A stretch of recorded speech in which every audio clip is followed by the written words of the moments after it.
Hi there. So today's video I've been putting off making for a while because I was afraid. What I'm about to share with you is is different than what the mainstream recommends. So what I'm going to talk about today is triggers. How to handle those situations where people are talking about dieting, or where your coworkers are talking about exercising for the fourth time today, or your family members are talking about body, weight, shape, size. How to handle those situations.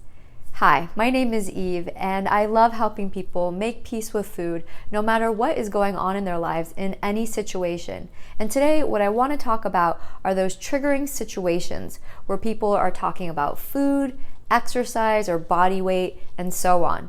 And so the mainstream tries to tell us to advocate, to educate, to tell our friends and family about body positivity, about intuitive eating, or we're taught to leave the situation, avoid those people.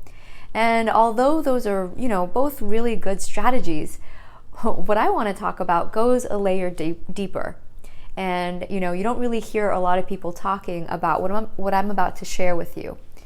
So when you find yourself in a situation where you feel triggered because what people are sharing about food, about body, about exercise, the first thing I want you to do is to congratulate yourself because you're noticing that you're triggered.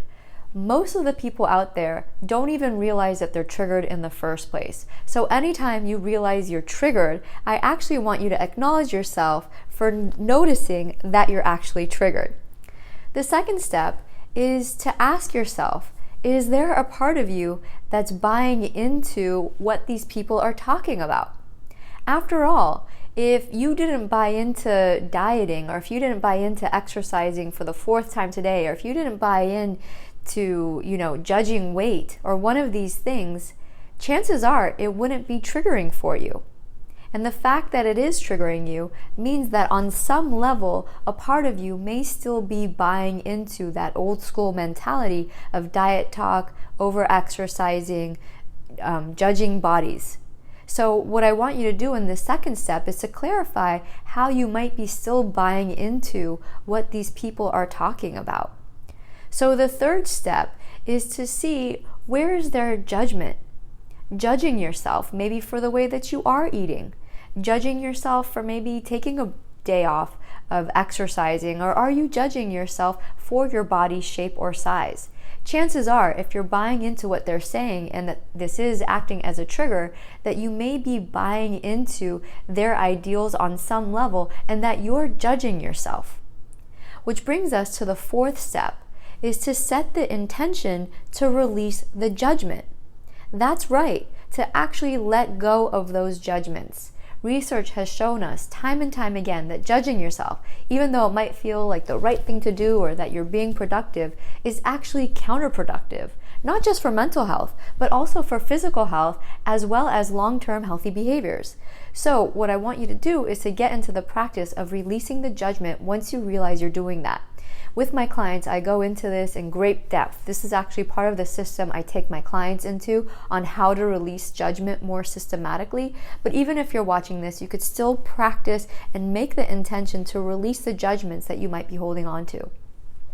And so once you release the judgment and you know yourself as a worthwhile human being, that your eating is just fine and that you've exercised just enough and that you don't need to change your body in any way, brings us to the fifth step. And our fifth step is to live from a place of loving yourself and asking yourself, well, what is a loving thing to do for me in this situation?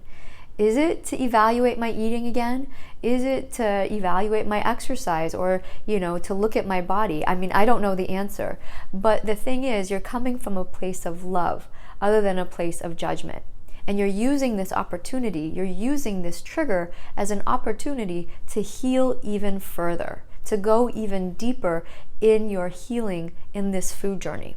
So to summarize, I know what I talked about was deep.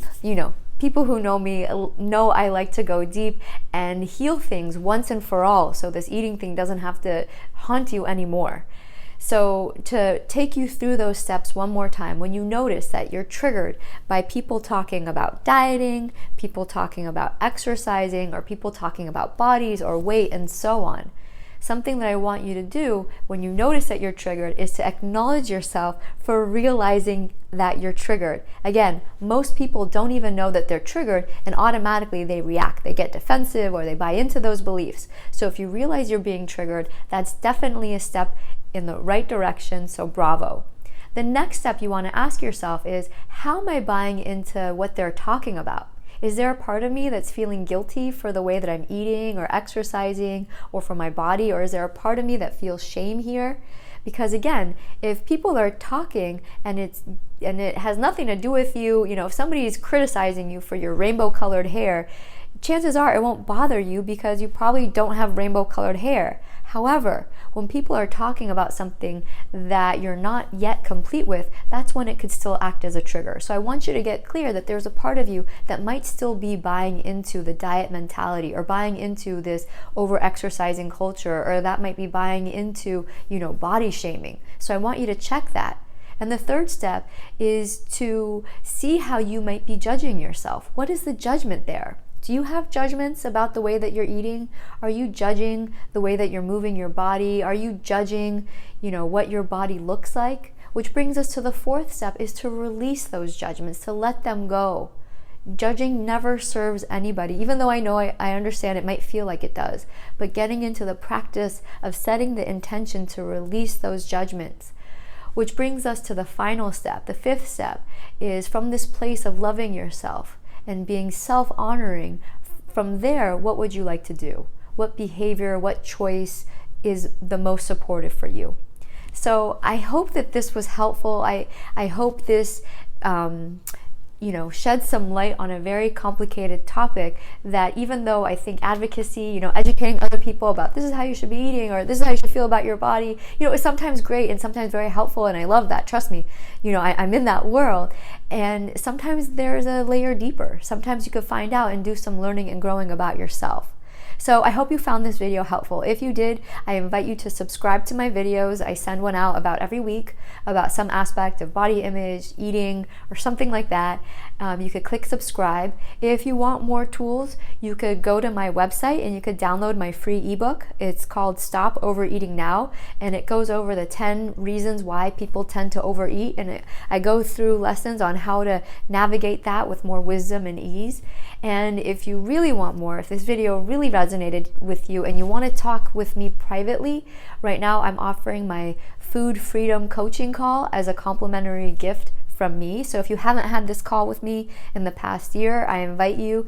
It's a one-on-one call with me where we get to understand what's going on with you. We get to spend some time creating a crystal clear vision of what you want to accomplish. From there, together, we'll come up with the things that are sabotaging you, keeping you stuck, and very often it's not what you think it is. And from there, you'll have the energy, the motivation, the insight to take the very next step. So thank you so much for watching. Oh yeah, and the links to all of these things are below, in the description below. So just visit there and you'll have the links to the book and to the Food Freedom Coaching Call. So I hope this was helpful. Thank you so much for watching. Bye.